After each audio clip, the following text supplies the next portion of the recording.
episode of Be Freaking Awesome. I am one of your hosts, Sami Kinnison, here with Angela Belford, and today we are joined by very special guest, Windy Elstermeier. We are so excited to have you today. Yeah, thanks for having me. I'm super excited to be here. We are actually going to be talking about an event that we are hosting here soon, or maybe if you're listening to this later, an event that's happened in the past, the Family Business Forum. And, for a while, we have talked about how much we love family businesses, having like a personal connection to that or something. And then also just how much we want to help invest and care into family businesses. And so, we're putting our money where our mouth is. We're having this event. We're going to bring people together in person to learn about a bunch of different things. And Windy is one of our speakers for the day. She's also helping Angela and I organize and plan and execute the event. And we are super excited to get to just talk more about it and really break it down, get some behind the scenes things for people to learn about. I am super excited about having Wendy on our team because let me tell you a story. Back it up, tell you how I love to do this on the podcast, even though sometimes on podcasts I used to get annoyed when people would go, like, shut up, we don't care how you know each other. I would fast forward. So if you're that way, fast forward. But anyway, last year when I was working on the launch of my book, which is coming up on a year. I'm super proud of myself and very excited. Also, finally on Audible, very excited. Don't forget to go and buy Traveling Light, you guys. But when I was working on my launch, I hired my friend Daphne to help me as the launch consultant. And one of the things she said is, do you know Windy Elstermeier? And I said, no, but you're the second person in a week that asked me, do you know Windy Elstermeier? So here I have been in Northwest Arkansas for all these years. Never has I heard this name. And twice in the same week, I said, I got to find this person. So I stalked her on social media, and it turned out her friend that first told me about her said she's in Japan right now because she's about celebrating her book launch.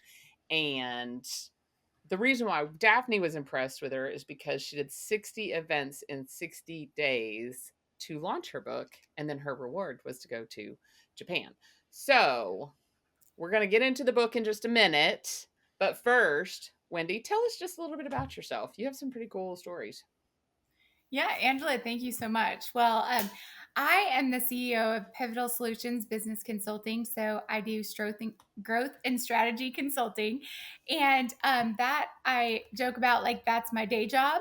And then, of course, my book. And then I have a little project baby company that's coming on the horizon. But I had a great career with Walmart. I was there for 17 and a half years, and I grew up from temporary associate to a store manager to the corporate office, and got to help open Wow. over 800 stores across the country, several different formats, and and then really jumped into entrepreneurship. And this is my third company that I've had as an entrepreneur. And every day is a new day as an entrepreneur, I feel like. But yeah, so thanks for having me. Absolutely. There's some parts of that I was like, wait, what? I didn't know it's 800 stores. That's amazing. The fact that you are a recovering Walmartian, that's what we call them in Northwest Arkansas, you guys, people that have survived Walmart land. There's current and former. Anyway, maybe it's a Marine thing. Maybe y'all are once a Walmart, always a Walmartian. Anyway, okay, you have a book called Pivotal Solutions. You were super smart because you named your company and your book the same thing. Brilliant. Should have thought of that. I didn't, probably because it took me too long to do that. But tell us a little bit about what inspired you to write your book and what's it about. Yeah, so I'll tell you, as I started working with business owners, especially after COVID, as I was helping people, a lot of the business owners that were coming to me for help and support and consulting, the stuff they really needed help with wasn't as business related as you would think. It was a lot more of their mental barriers and roadblocks. And so as I was helping them through it, people kept saying, you need to write a book about that. You need to write a book about that. And I really never thought I'd write a book. But after a couple years of that, I finally said, you know what? I'm going to write a book about that. So my book, it's titled Move, Pivotal Solutions for Your Life. And really Move was about like, what do I want you to do once you've read this book? I want you to move. I want you to take action. Uh, really my ultimate goal is to make you feel inspired and motivated and empowered to take action in your own life, whatever that looks like for you. And so as we kind of moved through getting that written, it's been just really an exciting journey. A lot of people have reached out to me about how it's impacted them and their families, and uh, yeah, it's just been wonderful. And really it has step-by-step solutions to help you with things like negative self-talk and fear and failure and jealousy and feeling overwhelmed and just all the host of mental issues that stop us from being our best in our day-to-day life. That's awesome. I feel like it almost sounds like a book that you come back to over and over again. You know, you drink the whole thing and then you're like, "You know what? That like jealousy came up this week." Like maybe when you're reading it wasn't the thing that came up, and so it can be something that you can kind of come back to and like read that inspiration and read that message in those different ways, which I love. I love the books that I revisit over and over again. Be like, nope, now I really need that. You know, Sammy, I love that you said that because the intro actually does talk about how it's not necessarily meant to be used as a cover to cover. You know, and I've had people tell Mhm. me like the first chapter was like the best for me, or the first chapter wasn't really my jam, but chapter 4 was really what I needed. So it definitely is meant to be used just like that. That's awesome. And you talked about that this is your third company. And so when I called you and said, "Hey, I'm putting together, Sammy and I are going to put together the Family Business Forum this fall." And we had met once or twice and hadn't really gotten a chance to sit down and connect deeply, but we had enough of the same shared, I guess we did have breakfast one time in a group, but we had enough shared connections that instantly liked you. And I just felt compelled. Wendy is supposed to participate in Family Business Forum. So I call you up, say, "Hey, I'm going to do this. And why are you interested in family business? And tell us a little bit about your experience with family business."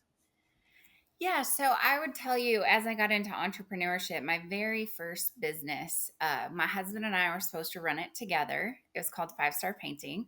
Um, and it ended up being me and my daughter that ran it. And so when you said, I'm going to do, you know, we want to do a family business forum, I thought, oh gosh, I definitely remember some of the things we went through and some of the difficulties of being in business with your family, right? That we went through. And my daughter and I definitely, I felt like worked together a lot better than my husband and I did. And actually, my husband and I decided that being in business together was not good for our marriage. We've been married 21 years, so still in a good place. But, uh, you know, so running your family business. And at the time, I don't think my daughter thought, oh, this is the greatest thing ever. But since then, we went on, we sold that company and we went on to other things. But she's told me several times in the last couple of years, oh my gosh, I wish I was working for you again. Like I wish I was back there. Like it was so good. I didn't know how good, you know, I had it when we were working together. So we just went through a lot of pain points. And so I felt like I definitely could relate to other family businesses in different ways and different levels. And I was just excited to be part of something because that would have been really this event that we're putting on and how the layout is going and all the stuff that people are going to be able to take away.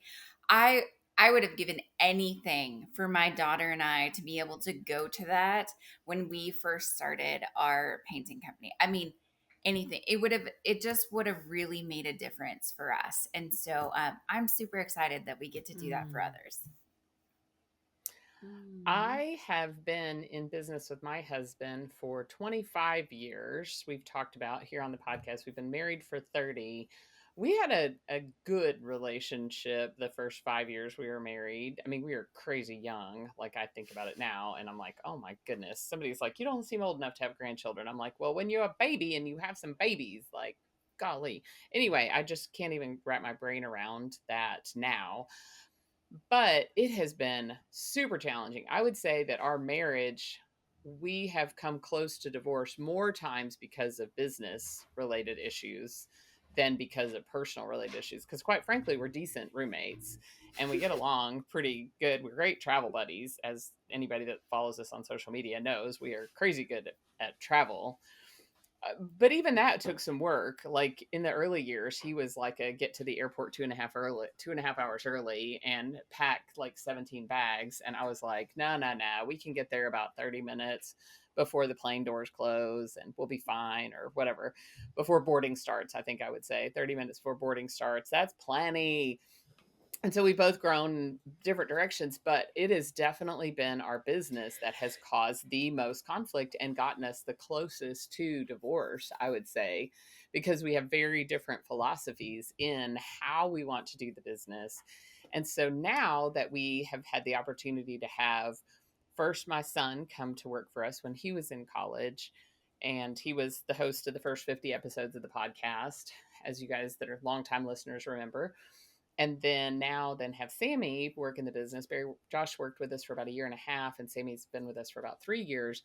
I feel like we have a wealth of knowledge so to be able to share, and it's very cool to finally get to be able to host an event.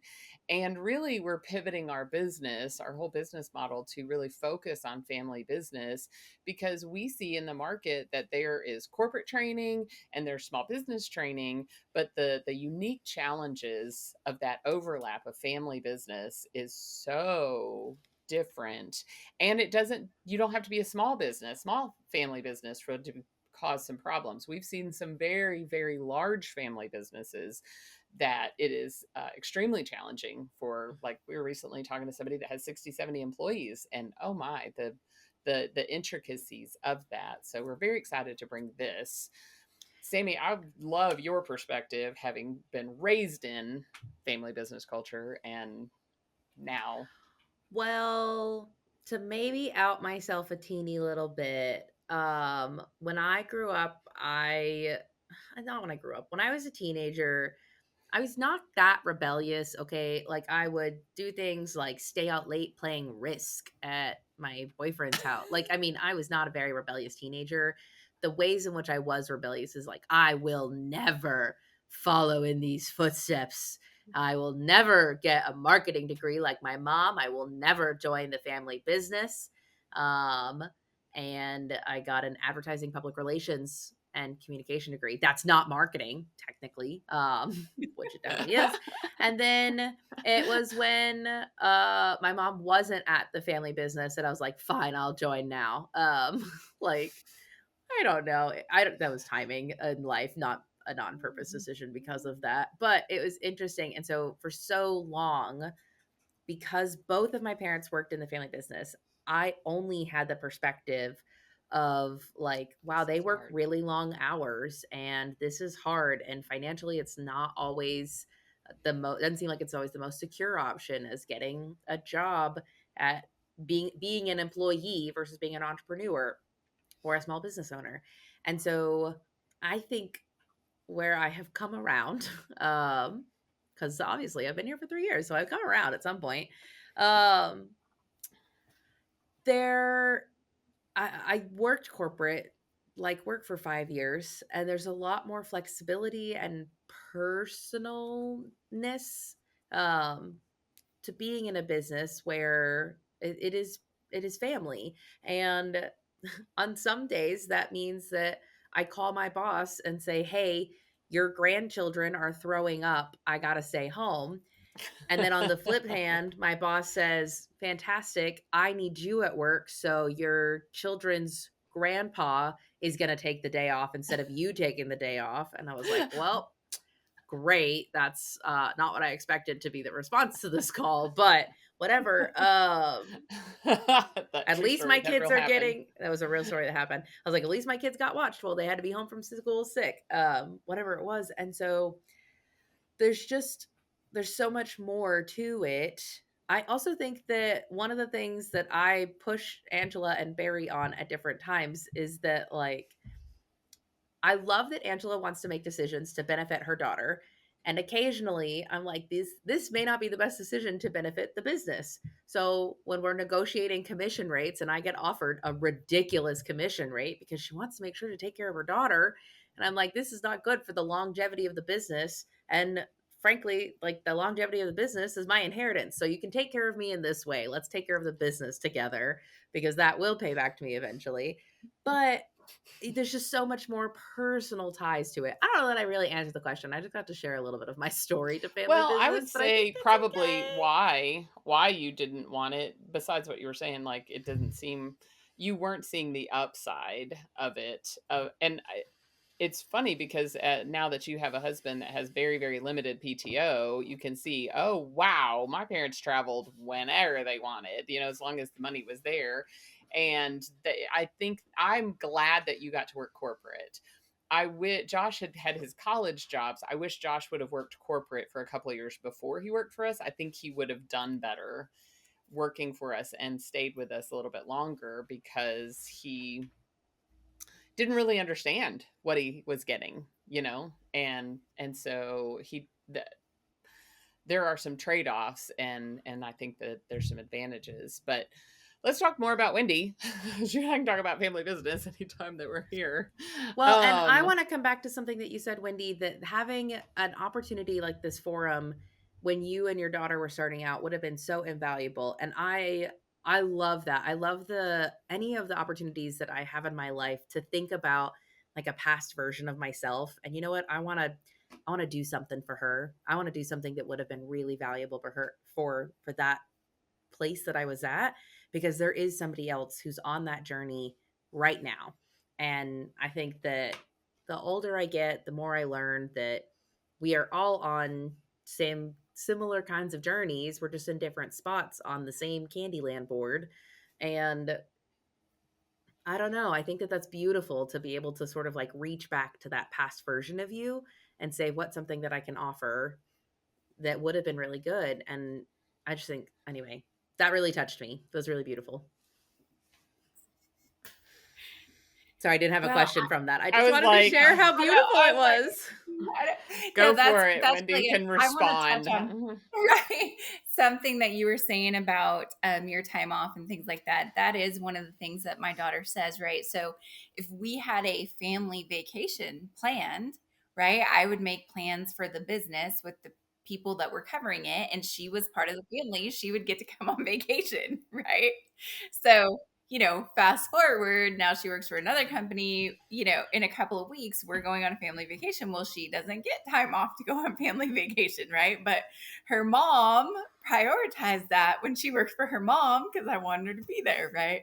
So that is one of the Mhm. things that she definitely misses. Angela, I think you said something else too that really I felt really related was uh, she hadn't worked for any corporation before she worked for our family business. And I think now, right, she's worked for corporations and she's had that. And now she like sees the benefits that she was getting out of it. Of course, financially, that's where the give and take comes, right? Because sometimes bigger Mhm. corporations can pay a lot more. But, when the family business is doing well, everybody feels pretty good, right? So Right. it's definitely a trade off. So I just love that you touched on that too. For sure. Well, and so I'd love to hear from you, Wendy, if you think back to that time frame and like helping our audience decide whether or not they should attend the Family Business Forum. So, what are some of the problems that you guys were having, or that a family business might be having, that you feel like if you come to the Family Business Forum because you have these situations, this is how we can be helpful to that? Yeah, so I think there's going to be, first of all, just a lot of great topics there. But the topic that I'm going to speak on it's called, I call it step by step walking out of overwhelm.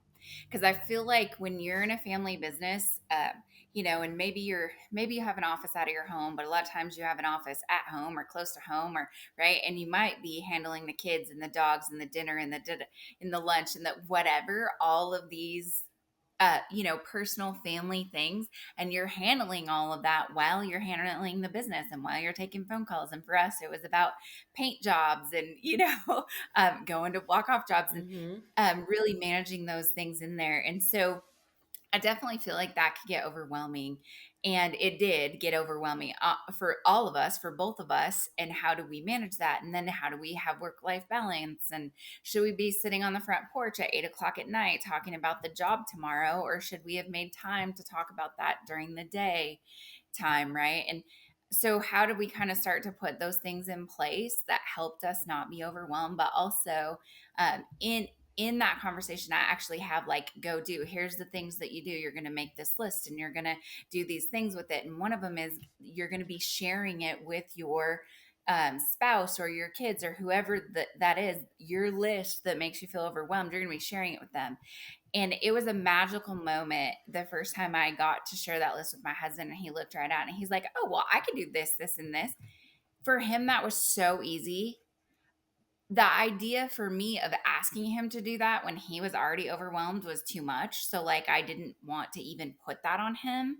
But then when he looked at the list himself, he was able to just take those things off of it. And I just remember like the relief that that gave me. I couldn't have done that for myself, right?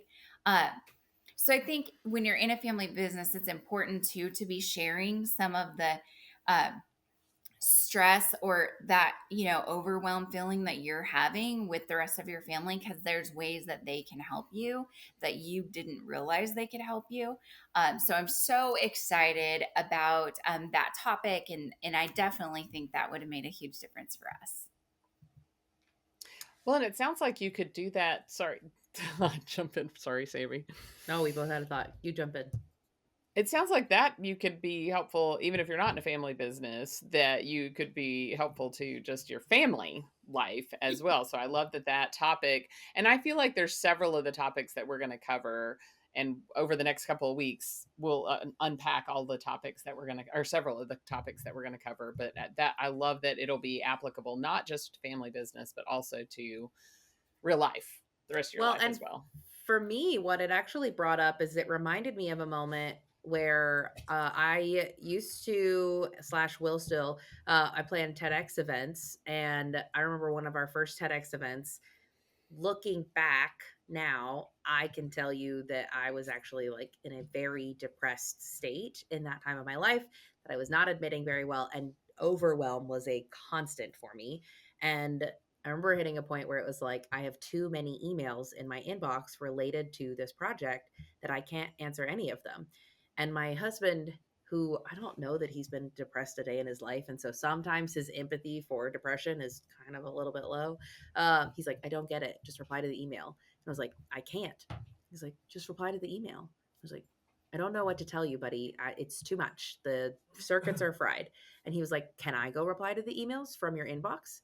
And I was like, you would do that? You would reply to the emails in my inbox? And he was like, yeah, do you want to see them before I send it off? And I was like, not really. And he was like, okay. And so what a lot of people don't know is that there was like a 3-week period during that project where I didn't touch email, because my husband just was like, if it's too overwhelming for you and you need a moment, and I'm committed to this project and figuring out how we can keep it moving, because he was one of our committee members who was helping plan it, then like I can do that for you. I think it's literally zero effort at all to reply to an email. And for me in that moment, it was so much effort that I couldn't even do one, which we probably could do a whole other podcast about, reflecting on that like Right. depressed state where even one email was too much for me. But Wait, that's uh Mondays for me. Well, I and mean, Sammy, right, but that was like yeah, a several weeks period.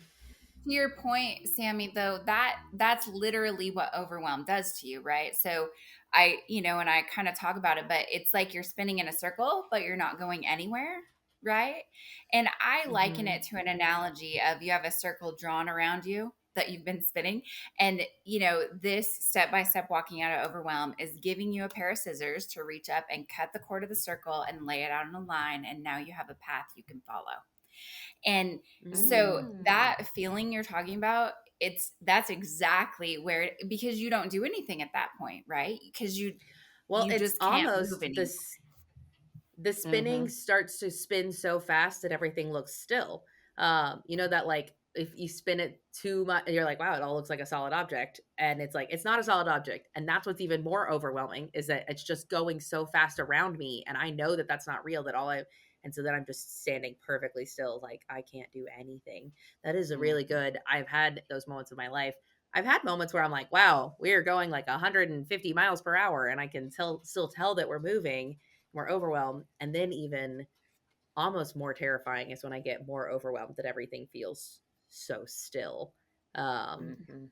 anyway, yeah, Yeah. that's a not fun place to be at. So I'm really excited that we're going to be able to give people tools. And if you're in that place right now, like you can go buy Wendy's book. Go read something. You don't have to wait until our event to go learn about this. And if you're not in this place right now, we also can uh, grab the tools that we need so that along the way, if we get to a place, we have them. Or if we encounter other people around us who might need this tool and who might need somebody to come alongside them to say, hey, can I help show you that there's a better way to do things? That I think will be a really great reason as well to really try to tune in. It's not always about how can I help myself, but maybe it's how can I help my family member in business with me? How can I help my friend who I know is in family business? That's something that we probably should have said at the beginning, is that whether you, even if you aren't in family business, things within this podcast and things at our day can still apply because you very likely know someone in family business and or are impacted by it in some way. It's so much of our life and it is so personal. On that, Wendy, you know the lineup for the day. So is it who are we trying to who's a good person to go to this? We talked about some of the specifics that you're going to be helping with, but is it just for people who own family business or are there others that could benefit?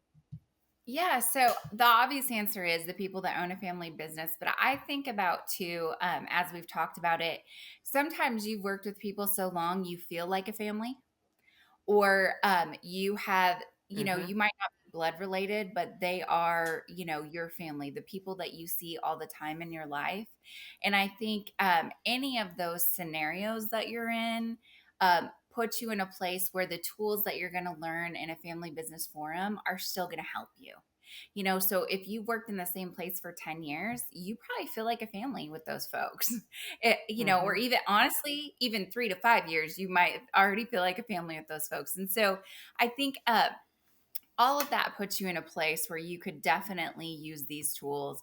And really, if you're just looking to improve your career and move forward and be the best you can be, managing your life with your family and your career that you have on track, there's going to be lots of great tools for that as well. So definitely, if that's you, I would come as well. I would say there are two more groups of people that'll be helpful, and that is people who work in a family business. Maybe you're not the family member and you're the one that wants to learn some tools for how do I help the family manage the conflict. Somebody joked last night. I was talking to a friend, and she said, "Oh, we hate it when mom and dad fight." And it's the parent or the husband wife that owns the business that she works for, and so I think that feels real. And then the other thing is if you are thinking of starting a family business, because if you take the Harvard definition, and I'm apt to Harvard's definition of a family business is one or more related people that own a business or own an enterprise. And so even people that are individuals that run it and have employees can technically be called, because you're a family of one, or perhaps maybe I don't know if any of you out there have a family, one of your spouse has a business and it absolutely impacts you. It absolutely impacts your bottom line and it absolutely impacts. And so even if you're perhaps a spouse of someone who owns a family business, it could be beneficial to you to come, even if you're not in the family business.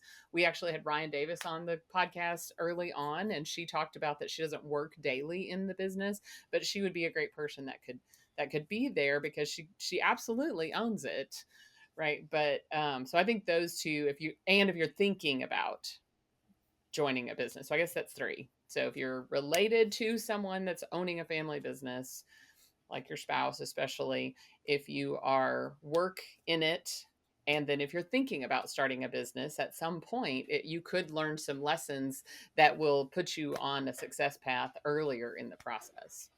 Well, and then just as the sort of reminder, I know we've said a couple of times like husband, wife, but sometimes it's cousins, Yep. sometimes it's like niece, nephew, aunt, uncle, sometimes it's siblings, sometimes it's I think the two most common that we talk about and that we see are husband, wife, and parent, children. But that's not the only types out there. There Right. are siblings, cousins, aunts, uncles, I'm sure there's probably grandparents and grandchildren, but I don't know that I we mean, are. there's 5 generations in the workplace, in the workforce right now, so I would bet that that is absolutely a thing. Yeah. We one of the first companies that we worked for back in 1999, it actually was like the grandfather was out delivering. The mom and dad of the scenario ran the business. Mom ran the office, dad ran the shop, and then the daughter was like running in the accounting department. So we've definitely seen it. Hmm. It's probably less likely that it's, a grandparent and skip a generation down to the child, but you never know. There's everything in the world. So, Wendy, we love to end our episodes with just like a nugget or inspiration or something that you would love to leave listeners with. What is something that you hope to leave people with? Yeah, so I'll tell you my It could very be. favorite quote, Sammy, is your outcome doesn't depend on your income, but how you overcome. And that's really, I think Ooh. that's how you get through things, and no matter how you came into it, how you come out of it really depends on how you overcome all the situations you go through. So your outcome doesn't depend on your income, but how you overcome. I love I that. love That's that. really good. Hmm. Thank you so much for joining us today and for taking an opportunity to just help share and talk about this event that we're super excited about. If anybody has any questions or wants to learn more about the event, you can go to familybusinessnow.com. We will also add a link to befreakingawesome.com. We'll make sure that that link is there because that's a good idea. We should do that. By the time you hear this, the link will exist there. And we're really excited to just get to share this time with you guys each week. So thank you so much for listening, and tune in next week for the next episode. And until then, I hope you guys go be freaking awesome.